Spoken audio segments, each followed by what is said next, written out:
Bet the Board presents Stay Green.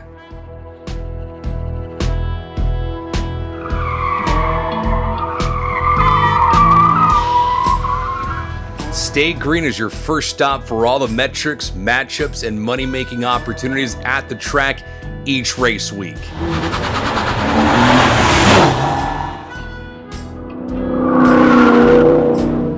This is Stay Green, the NASCAR betting podcast.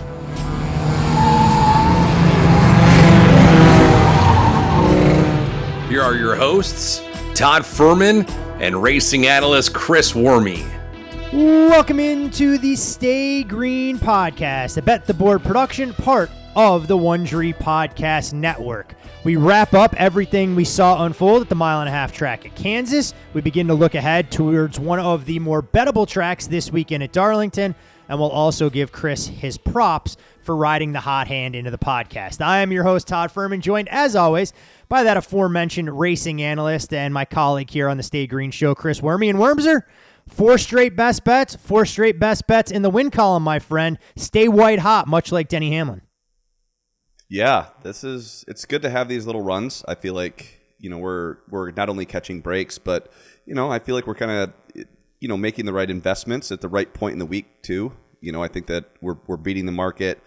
Although that Larson matchup didn't close, kind of where I thought it might, I still felt comfortable that Larson was going to be better than Reddick, and that worked out well. So it's good to, it's good to get hot. You're going to need to have these in a certain point throughout the season to keep that ROI high. So, as long as we kind of keep this going, as long as we can, I'll keep taking the W's. Yeah, there is no doubt about it. You ride the wave when you can. And for those folks who may be tuning into the Stay Green podcast for the very first time, we offer up a best bet on every show as those roll out on Thursday. But we also break down some of the head-to-head matchups or some of the markets once we have a little bit more data to analyze closer to race day. So I always encourage you folks to check out the Bet the Board podcast website for any updates there. And we always reshare that stuff on social.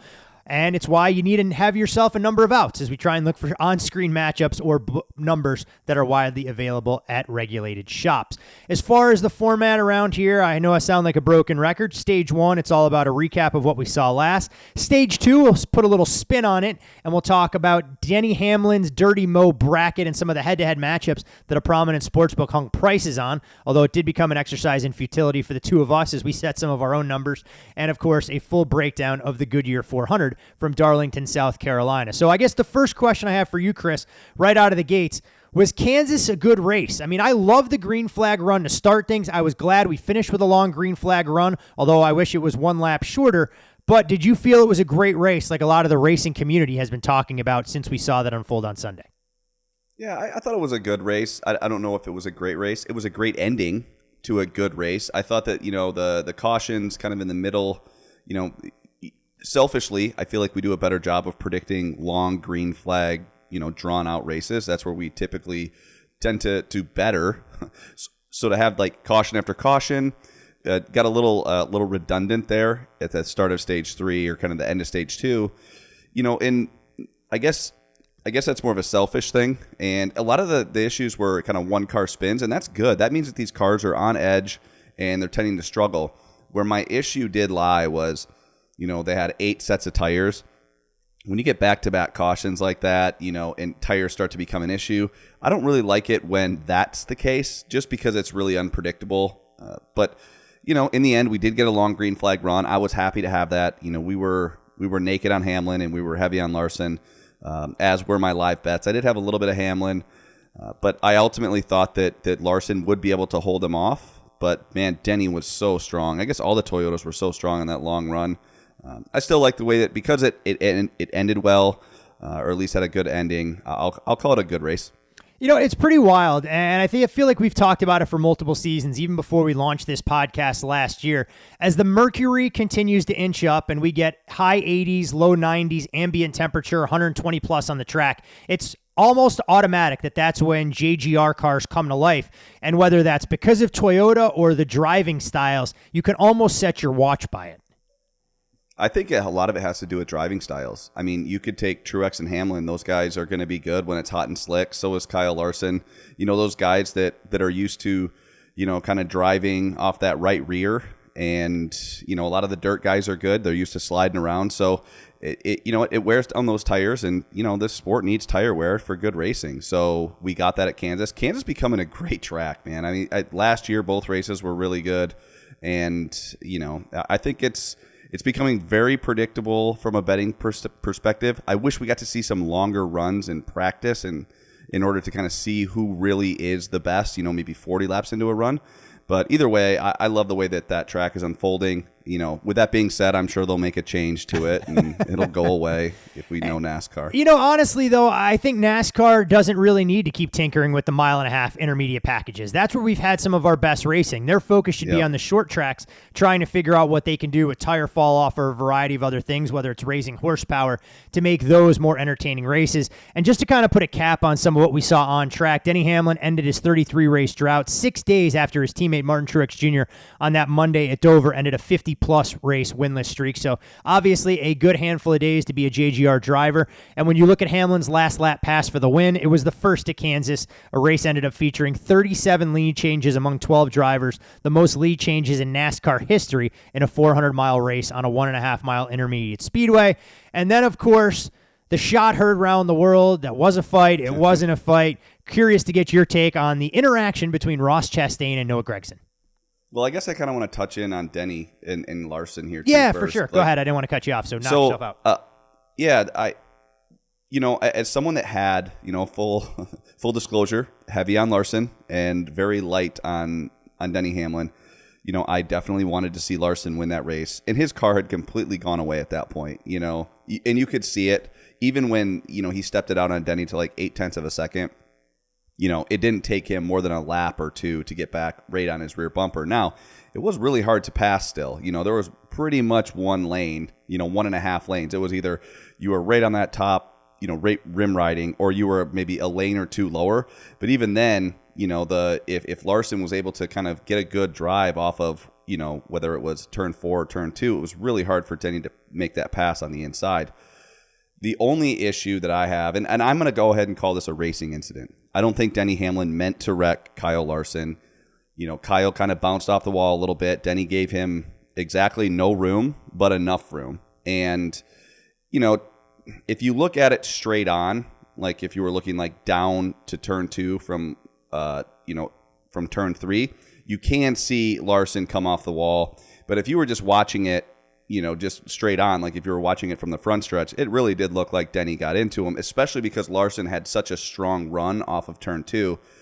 The one thing that I'm disappointed about, so again, this is a racing incident. I wish it didn't happen on the straight. Like if it happened in a corner, I can understand that a little bit more. But I feel like we were robbed of potentially one of the greatest finishes we could have seen in NASCAR. If those guys were too wide, coming off of 4, I think that would have been awesome. But I'm going to go ahead and grade this as a racing incident. And although I'm bummed out that I kind of got the raw end of that stick, I can't blame Denny for going out there and winning a race. He needed to get a win. And especially when his team was flawless on pit road, he needed a perfect race in order to win, and he got that from his team on pit road. So it was good that he was able to capitalize. Now, when it comes to this Gragson Chastain, man, for the first time I tweeted something where I lost followers. And I said that Gregson's not the hero we wanted, but the hero we needed.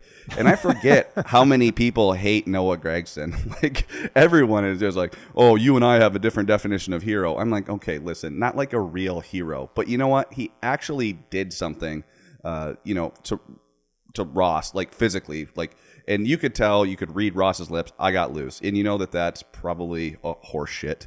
It might be true, but that's what he has to say. And then for, Gragson to kind of get green lighted and smacked and then get his punch blocked by the guy in gold was kind of, I don't think Gragson saw that whole, altercation going that way. But, I'm still, hey, good for the sport, man. Ross Chastain is really good for NASCAR. And I think Noah Gragson is also good for NASCAR. So we'll see what happens. But, man, Ross he just doesn't make mistakes. If he does, he comes out smelling like a rose. I mean, the guy's extremely talented. Now, we can pump the brakes a little bit on the comparisons between Ross Chastain as a villain to Dale Sr., knowing that Dale Sr. was a champion before he pulled all those things. And you know what? Ross may become a champion before his career is done. Trackhouse has obviously made a serious investment in him, and you see some of the potential out there. But if I'm Noah Gragson, there is no doubt I'm frustrated, not just because of Ross Chastain, knowing that every single week that I unload, the best finish I possibly have is 30th, unless I'm going to a super speedway. Correct. Legacy Motor Club, not exactly picking up where, petty GMS of sorts left off last year, and you can see exactly how frustrating that's become, not just for him, but also his teammate in Eric Jones. You can follow Chris on Twitter, at ChrisWormy15, if memory serves me correct. I should know this by now. Good job. You can follow me on Twitter at Todd Furman. Most importantly, as always, follow the podcast at Bet the Board Pod. From stage 1 to stage 2. And for those folks who don't follow a lot of the content being put out by Dirty Mo Media, Denny Hamlin's Actions Detrimental, he pitched a very interesting concept, and it was a midsummer bracket that he had talked about. Obviously, there are no true on-track implications other than for bragging rights amongst drivers. It's not like a dash for the cash, but it gained significant traction on social media. And what it is, for those folks that may not be familiar with it, it was a 32-driver bracket, seeded 1 through 32. You picked all of the head-to-head matchups, and ultimately there's a champion crowned after Sonoma. So for those folks that handicapped it, they looked at the numbers, they went through all of it, and you and I, Chris, thought it'd be a great exercise, figuring that most books weren't going to be smart enough to set our own odds on what the round of 16 matchups should be. Lo and behold, about an hour before we come on air, I'm flipping through a number of sports books, making sure the numbers are updated the way they're supposed to be, and I see Caesars actually pulls down all of the matchups they set earlier in the week and puts up bracket matchups. So when we begin to look at some of those numbers, obviously, again, no implications on track. There are betting implications for a lot of this stuff. Is there a matchup that you see that's fascinating that you thought that the books were a little bit off on when we did our exercise versus what you see at Darlington? And then I'll get your take on the big picture in general. Well, I would say, I just think the most intriguing one, Hamlin-Larson. It's a championship caliber matchup in the round of 16.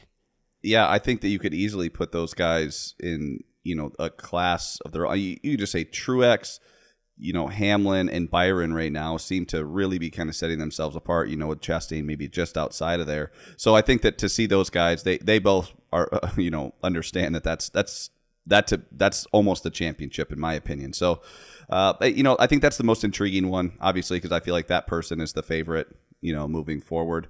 When it came to the numbers that we kind of thought about, we had Keselowski and Eric Almirola. We made Kes a favorite, but it wasn't the massive favorite that he was released at Caesars. So I don't think Keselowski should be a massive favorite over anyone. He just disappeared last week. I do give him the edge, obviously, going into a high tire wear track at Darlington this week. But I don't know. You're going to have a huge favorite with Harvick over Stenhouse. That's just like, okay, if Harvick doesn't have an issue, he wins that matchup. If Harvick stays on the track, he's going to be okay. So that's just like, okay, let's just figure out how many times, Harvick has an issue or doesn't, finishes like 2 laps down or more. And then that's how you calculate that price based on that percentage. So other than that, Blaney Wallace is kind of interesting because they're both terrible there. It'll be the battle of the sucks between that group. And then, Chastain, Suarez, they're not in the same zip code this year. So I wouldn't think that Suarez has just unless something happens to Chastain, I don't see any way for him to win that matchup. If this was a real bracket and something that you had to look at based on the tracks, and look, Denny is a visionary and exactly what the sport needs to think outside the box, but I'm also going to go one step further and say that Denny is no dummy, and when he pitched this bracket, I'm sure in the back of his mind, he knew this was a stretch of tracks that he was going to run very well at. Obviously, the culmination would be at Sonoma, and you have to advance through this fictitious bracket. If you were handicapping from the outside coming in, because who knows, maybe one of the sports books is actually going to hang numbers on odds to win this fictitious bracket because it will take place on the track. Is Larson the favorite, knowing that he's run a little bit better at Sonoma, but he obviously has to get through Denny at Darlington this weekend to even be in the discussion? Yeah, I don't have the bracket sitting right in front of me, so it's really hard to kind of figure out, who has the easiest road. But I can tell you right now, it's tough to make Hamlin or Larson the favorite this week when one of them's going to be gone.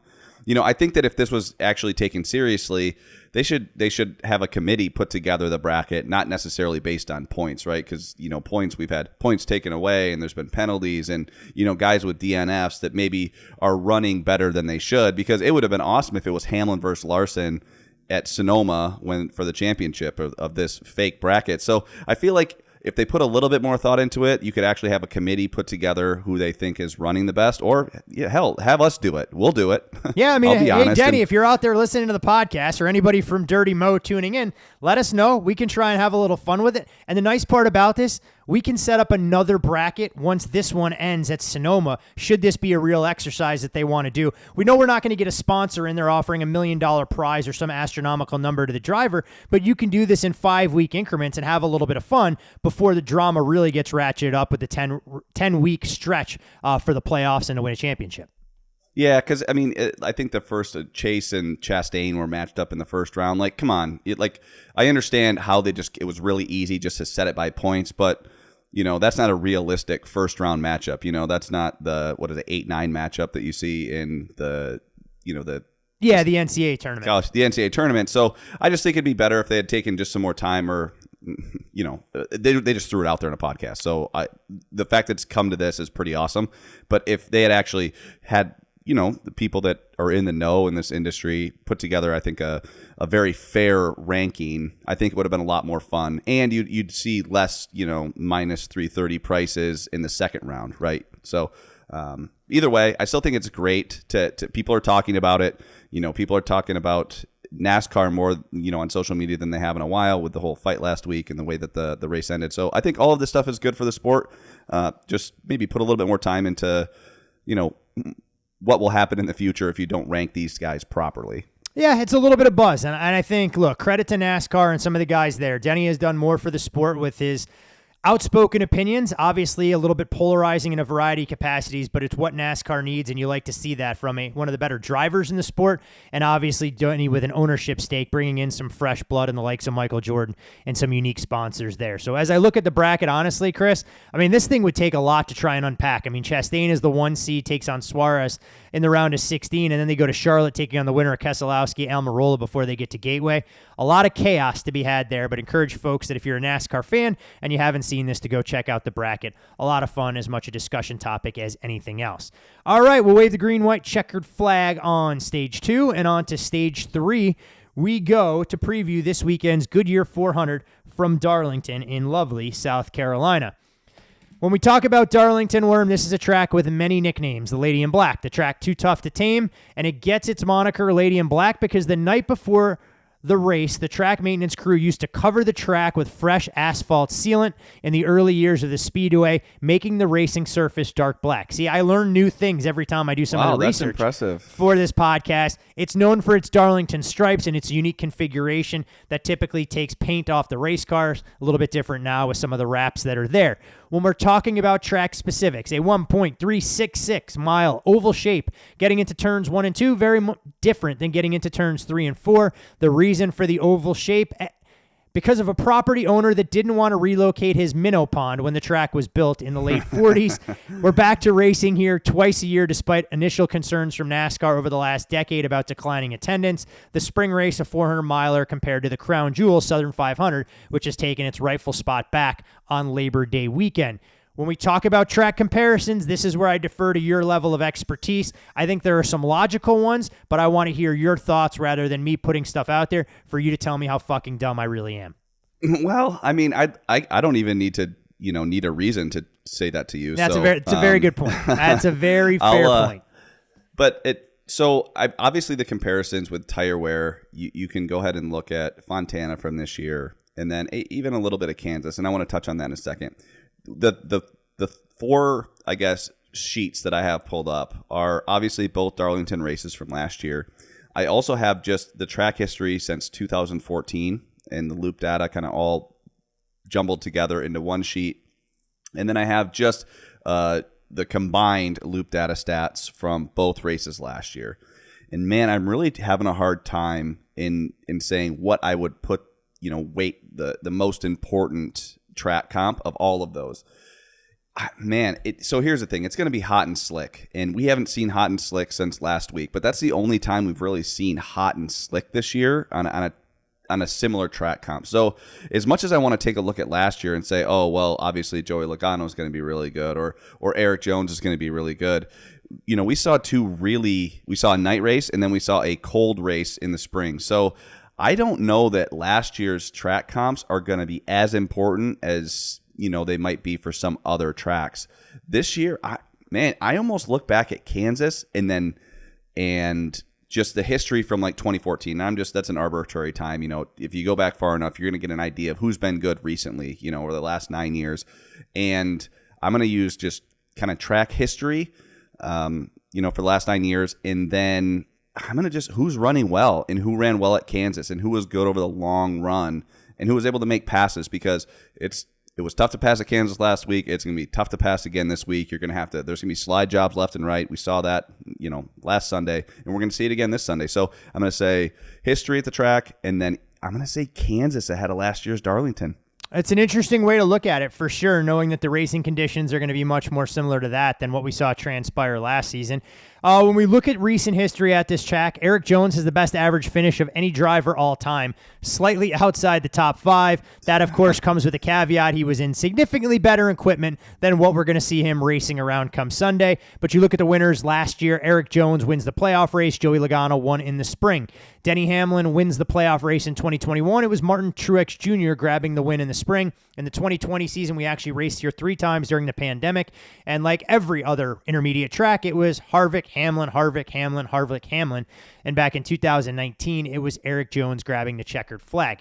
As we often do, I feel like favorites are the best place to start, and we can go after the household names, which puts us with the 2 drivers that battled for the win last weekend at Kansas. Kyle Larson, widely available in that 5-1 range. If you shop around, there still are some 6s. And Denny Hamlin priced at 6-1 for the most part. When we look at those 2 drivers, the floor is yours in terms of what direction you want to go. Darlington form for Kyle Larson, 36th and 12th in the 2 trips here last year. Meanwhile, Denny Hamlin, 5 of the last 7 times we've been here, he's finished inside the top 5. Yeah, at this point, I don't think either one of them require a look or an investment at this point in the week. I don't know who's going to unload better. I think that they're going to be running in the top 3 all day. And to pick, someone that you think is going to be better at this point in the week, I think would be really, really hard. I'd love to hear an explanation or a strong support one way or the other. Because at this point, I think that they're going to be up there with Truex and with William Byron. I don't know who's going to be better out of the 2 of them at this point. You have to look at track history, man. Obviously Denny's won here a bunch, but Larson's been competitive. So I'd give the slight edge to Denny Hamlin, but at this point, I think you just kind of wait and let the week unfold a little bit. Hey, it makes a ton of sense. And when you're looking at numbers that short, we've talked about it until we're blue in the face. The numbers ain't going to get that much shorter unless one of those guys goes out there and his 5, 10, 15, 20 lap averages are absolutely lapping the field. But those aren't the only drivers listed in single digits. A teammate of Denny Hamlin, Martin Truex Jr. is up there in a car that he owns in Tyler Reddick. Truex pretty much 7-1. I've seen some numbers shorter out there, and we'll call the consensus on Reddick 9-1. When we look at Martin Truex Jr., followed up his Dover victory with a solid 8th place run at Kansas last week, led 79 laps, second only to Kyle Larson, appears to be hitting his stride. When we talk about his Darlington form, don't be fooled by his 31st and 24th place finishes last year. Had a water pump issue and an accident, not exactly indicative of where he was running at the times of those incidences. Meanwhile, Tyler Reddick finished 9th Sunday with 23 laps led, but really didn't feel like a car that was going to factor into the equation as far as race-winning capabilities. 6 top 10 runs, however, though, in his past 9 races. He has led 133 laps this season, but 41 of those came at COTA and 69 on the Bristol dirt, so intermediate track's not where he's doing a lot of his damage, but he had a pair of top 3 finishes here last year. Can I interest you on the other 2 drivers listed in single digits? Well, I think Martin Truex Jr. is going to be competing for this race win. He's really, really good here. And, I think he's kind of catching his stride. It's crazy what a win can do, out there leading laps last week and at certain points of the race, by far the best car. I think Denny even talked about it on his podcast that he thought that Martin was a little bit better in the short run, but I don't know that anyone was better than Denny. I certainly think Martin Truex Jr. can go out there and lead a ton of laps and win this race. Tyler Reddick, on the other hand, I understand why he's priced that way, but we just haven't seen the speed out of that 45 or the 8. I guess you could, if you throw Kyle Busch in there, neither one of them have performed a little bit. I think that there's just a learning curve there. Maybe their adjustment off or the communications on getting that car right. Maybe that's a little bit of an issue with those new teams. I think that, if you would give me Tyler Reddick at maybe 14 or 15 to 1, I might be interested, but that price isn't going anywhere. Even if he goes out there and pulls it, I do not see that price dropping much below 8 to 1. So I say, let's just see practice and qualifying and then go from there. And at this point, listening to driver comments and practice and qualifying is going to be really important because everyone's going to have a ton of fall off. And a lot of the times, for the most part, that fall off is going to be uniform across all of the drivers in the race. It's just a matter of, okay, who feels comfortable moving around and searching to find speed. So I'm looking for drivers that are comfortable in their car. And I just don't think that Tyler Reddick's quite comfortable in that new ride yet until we get to another road course where I expect him to be the favorite. No, it makes a ton of sense. Look, Chase Elliott said he was extremely comfortable in his car last week. You wouldn't have known it from the first run of the race, but gradually worked himself into contention and showed that he had a car that was capable of finishing inside the top 10. Nothing that we saw in the speed charts really suggested that he would be as good as what some of his comments illustrated there. When we go from some of the favorites, we start to get into the value propositions, and these are drivers all priced at 10 to 1 or greater, and you can kind of throw a blanket over a number of them. We can start with Ross Chastain, back-to-back top 5 finishes after 3 straight outside the top 10, 5 top 5s this year, and 6 top 10s overall. Did finish 3rd at Fontana earlier this year. Like you mentioned, though, that wasn't exactly a hot, slick racing surface. It was just high tire wear. As far as his Darlington form, nothing to write home about last season. Finished 20th and 30th. The 30th comes in the heels of an accident. 7 trips here in his career. I'm not even going to bring that up because he was in such inferior equipment that all it's going to do is distort a picture. Ross Chastain, very much relevant this week on how are you handicapping the one car? Yeah, kind of the same as every week. I guess last week he did have a better qualifying than anticipated, but the number still was there. You were still able to get like 11 or 12 to 1, whereas a lot of guys were talking about that 14 to 1 price when it opened, and I told people to shy away from that because I didn't think his number would drop that much. He looked good at qualified, I think, in 3rd. You still were able to get him at double-digit odds before the race, so I think more of the same with that. I do think there'll be points throughout this race where we think Ross Chastain will be the best car. It's just a matter of will they be able to stay up and manage those changes to the track. And I don't know. I just expect some sort of fireworks from Ross. I don't know whether he's going to, who he's going to kick the shit out of this week or who he's going to wreck or I don't know. It's just he's just so marketable right now and everyone's talking about him. And, whether you love him or you hate him, he's going to be there. And it'll be interesting to see how things play out this week. Steeman, Willie Beeman, William Byron, driver of the 24 car. 3 straight top 7 finishes, 3rd, 4th, and 7th. He's led 200-plus laps over the last 3 races, the majority of those coming at Dover. Owns 2 wins this season and is one of just a handful of drivers leading the circuit in top 5 finishes, column with 5. When you look at his past 8 races, 4 finishes of 7th or better. He's led 18% of all laps in the Cup Series. When it comes to Darlington form, 3 top 10s in his last 5 trips here, a career best finish of 4th to his credit. Willem Byron, pre-week. Willem. In the mix or wait and see? Okay, this is probably my favorite, pre-week favorite price or, just someone that I think does have a little bit of value. He's still running great right now. He was off to a rough start at Kansas, but able to work his way back into a race. And, man, they got that thing rolling towards the second half of that race. I expect him to run well. I expect him to qualify well. Obviously the kind of a tainted finish there last spring and was able to battle back and, kind of get past that. I think that this is probably the best price, I've seen on the outright market just because I could see that those odds plummet. I could see him if he looks good in practice or puts it on the pole. Remember, there is not a better pit stall in NASCAR, arguably, than that first pit stall here at Darlington. So whoever gets that first pit stall, if he looks fast in practice, I could see him at 6.5 or 7 to 1. That's why I don't mind maybe a small play on that 10-1 William Byron Price. The portion of the program where you tell us why we have to pre-week Kyle Busch, do you want to go into it now and try and justify your decision-making, or tell us we want to take wait and see? On the heels of his worst finish of the season at Kansas, of course, because of an incident not indicative of the kind of car he had under him. When we look at Darlington form, 3 straight finishes outside the top 30, ironically enough. Engine, accident.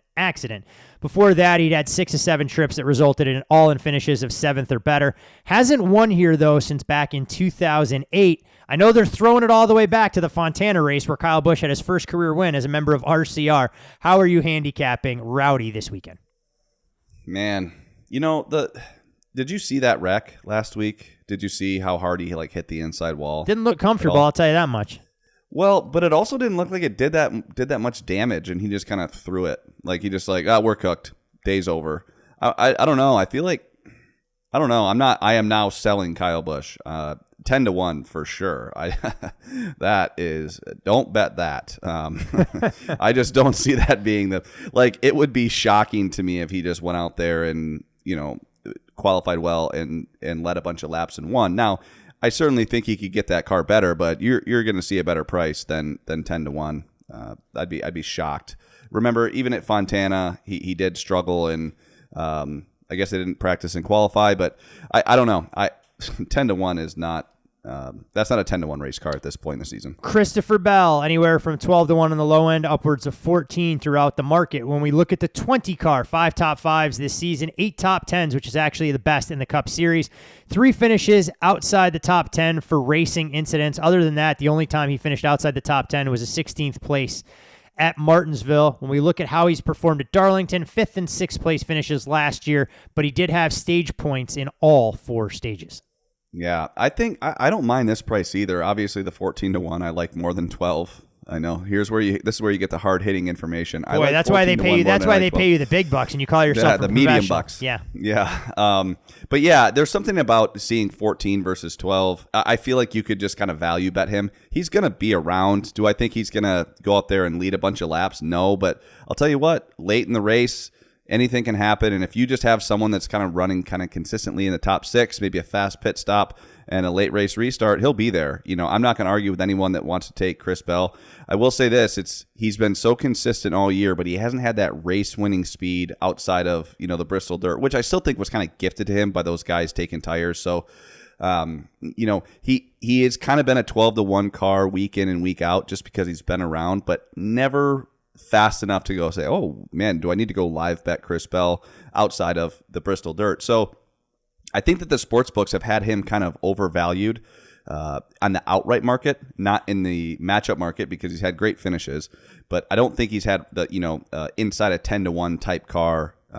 Even at Bristol Dirt, I thought that there were guys that were better than him. So I think he's now properly priced, but all of a sudden you see 14-1 on him, and it's like, well, he's going to be around. If he avoids issues throughout the race, he's going to be in the top 5 and a chance to win the race, come down, maybe pit road in the final restart, he could be there. So we'll see what happens. I do like a 14-1 on Chris Bell, though. Kevin Harvick, very similar price range to Chris Bell. When you look at how he's raced at Darlington, 33rd and 4th last year.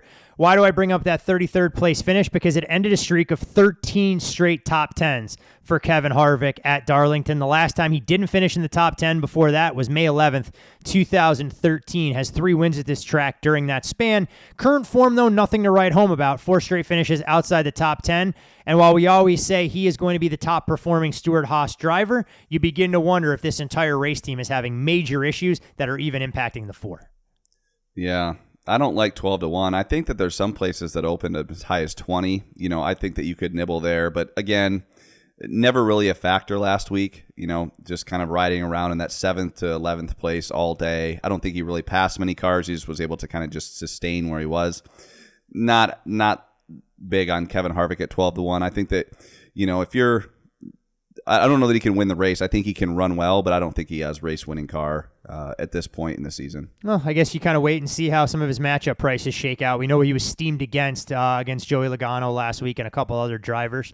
Looked like a value proposition, but he was never able to get himself into the top 10. From Kevin Harvick to Chase Elliott, had a solid car at Kansas that got better throughout the course of the day, ran in the mix at the front and came home 7th. He's been lurking in that territory that could produce a playoff qualifying victory at a moment's notice, but the 7th place finish at Kansas was his best of the campaign.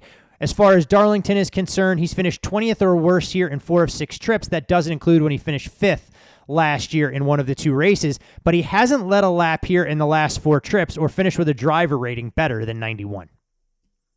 Yeah, I don't like the price. Last week I kind of bit on the 14-1, and then pre-race he's sitting at 28-1. Yeah, we jumped a little bit too early there. We jumped a little too early. It's okay. It happens to the best of us.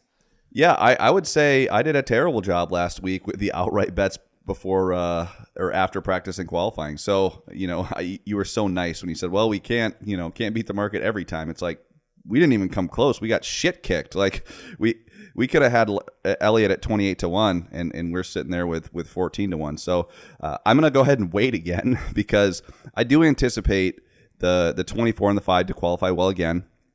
That'll keep their prices low. And I think you'll see, the great part about Darlington is you can come from the back and win this race with a solid race car. So qualifying, although it's important for that pit stall and kind of avoiding stuff earlier if there's issues, I think you wait on Chase Elliott. I'd be shocked if he went out there and qualified super well or looked so good in practice that it warranted like an 8-1 price. After last week, I'm going to stay away until I see practice and qualifying. One last driver that I'll put in the value bucket of sorts, and this price to me pretty much tells me that odds makers don't know how to value his current form versus what he's been able to accomplish track history-wise at Darlington, being Joey Logano. 16-1 on the low end. I've seen it drift out a little bit higher than that.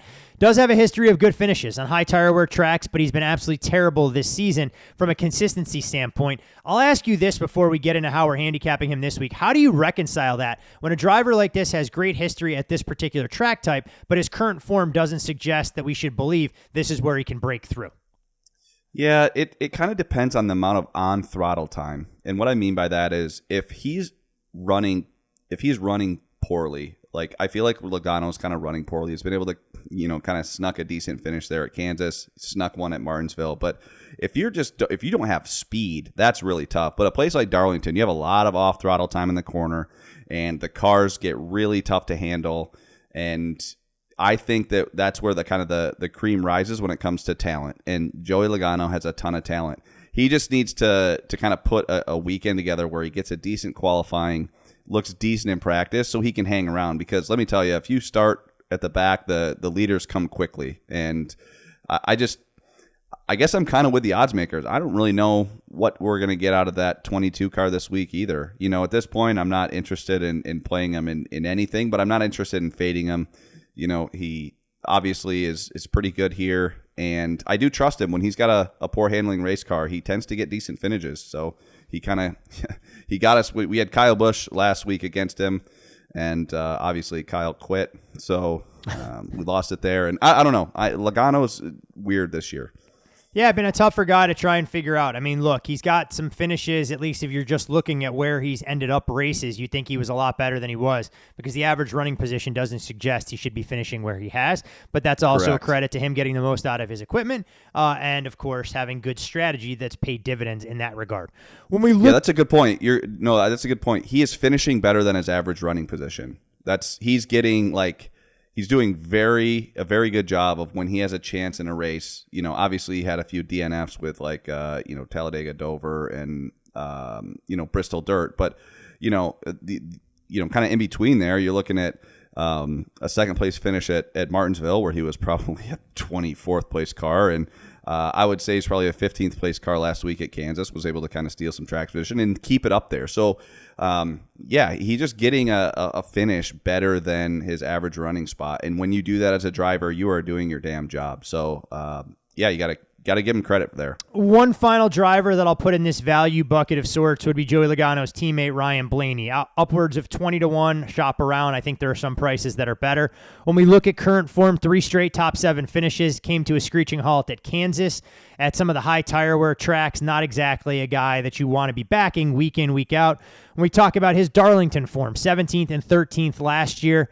Since joining Team Penske, 8th is his only top 10 finish at Darlington. And if we look at the results, 13th, 17th, 22nd, 8th, 24th, 21st, 16th, 13th, and 15th. When you're handicapping the 12 car this weekend, how do you go about things? Yeah, this is not a great Blaney track at all. I'm not high on Blaney.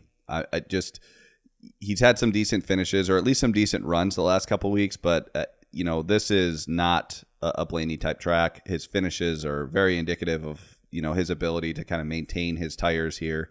So I think we'll see him kind of hang around right around 15th all day. So it might be a guy that if you find someone really fast, maybe matched up against him, I'm not opposed to betting against Ryan Blaney this week.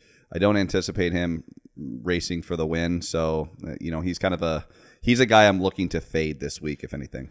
At 40-1 or better, we get into the long shot territory, and there are a couple intriguing drivers that are worth discussing here, whether it's a Daniel Suarez, a Brad Keselowski, or guys with even bigger prices than that.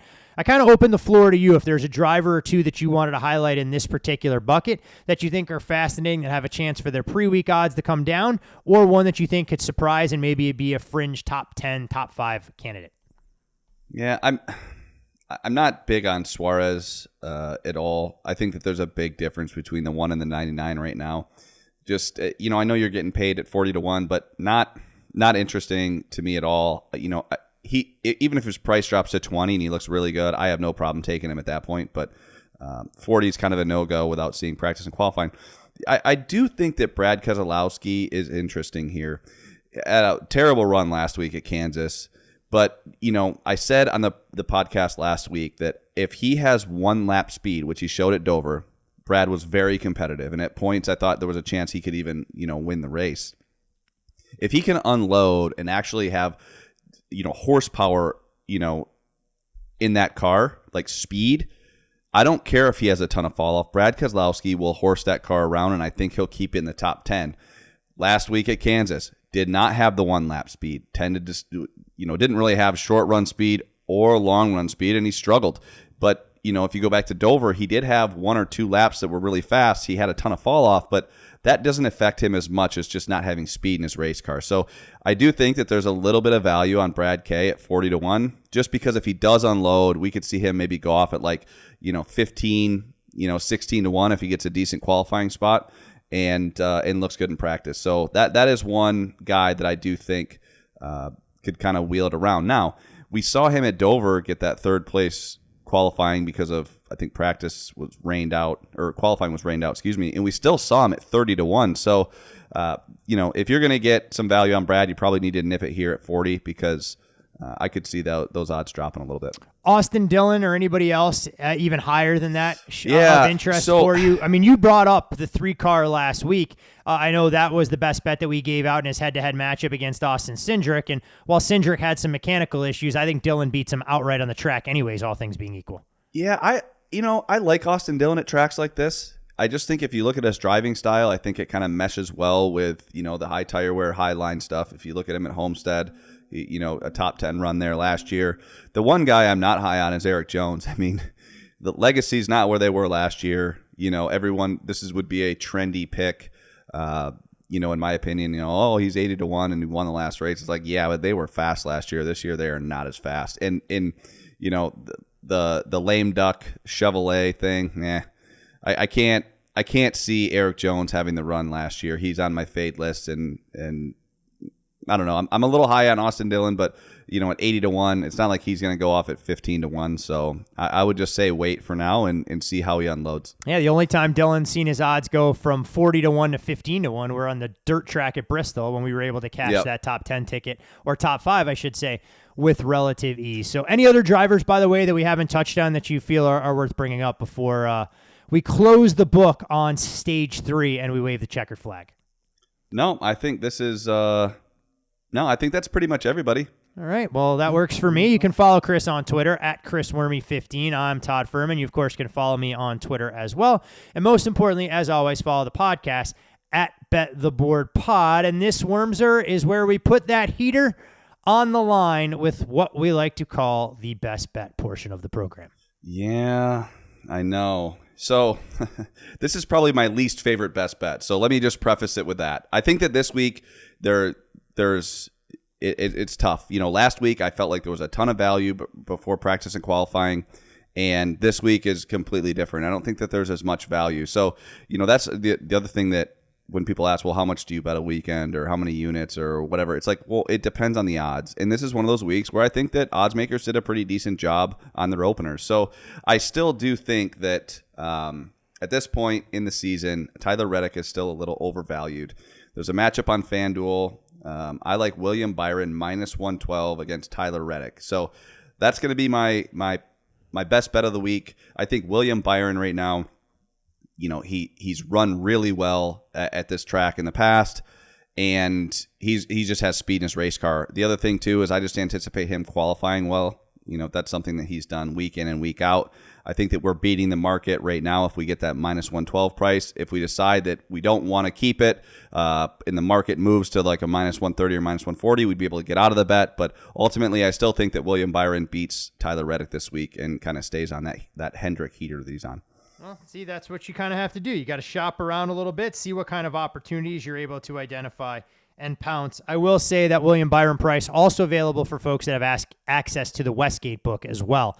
That's one of their featured matchups this week. So FanDuel and Westgate for those. We'll see exactly what populates on the screen, and it's our friendly reminder to all of you. It's why you check back on Sundays. If we see one matchup, we'll share it. If we see a couple that are widely available, we'll obviously give you ample notice and a heads up to try and get there, and also encourage you guys to check out Chris's pre-race poll that he does every week and offers up an outright selection there on top of everything else. All right, my friend, anything else that you'd like to get off your chest before we bid our listeners a fond farewell? And for next week, a little bit of a unique situation. We have the All-Star race, so a non-points paying race, and we'll go to a track where we have absolutely no history to go off of when we handicap it. Yeah, this is going to be fun. This is going to be us just pulling shit out of our ass and hoping something sticks. I just think that there is an edge in the All-Star race when you take a look at the format. I think we'll cover that in stage 2 next week, and then see if we can't pick a winner. Come the All-Star race. So. But yeah, I don't have anything else. Darlington's one of my favorite tracks. I think that this is a place where I'd love to go visit someday. I just love high tire wear, the history at this track. So I love the fact that it's going to be hot and slick. There's going to be some tire fall off. So I would say go ahead and take the best bet for half a unit, and then we'll give you a full unit play come Sunday morning. Some of my boys actually, Worm, did visit Darlington during one spring break when I was a sophomore in college. They went junior year. They said the kind of things that they saw at Darlington and the stories were not available for public consumption, and they're the kind of things that they shouldn't be shared in a mixed forum. So we can leave it at that. Our listeners can regale us with any stories or things that they've partaken in at Darlington in the past. But want to wish all of you guys and girls out there best of luck with all of your race wagers this weekend. And remember, check the Bet the Board podcast website. We'll update anything with best bets on Sundays when those markets are a lot more liquid and widely available to try and do everything we can to get you to the window with the best information we have readily available. In the meantime, however, though, with a William Byron head-to-head ticket against Tyler Reddick in hand, hopefully we'll see you at the window.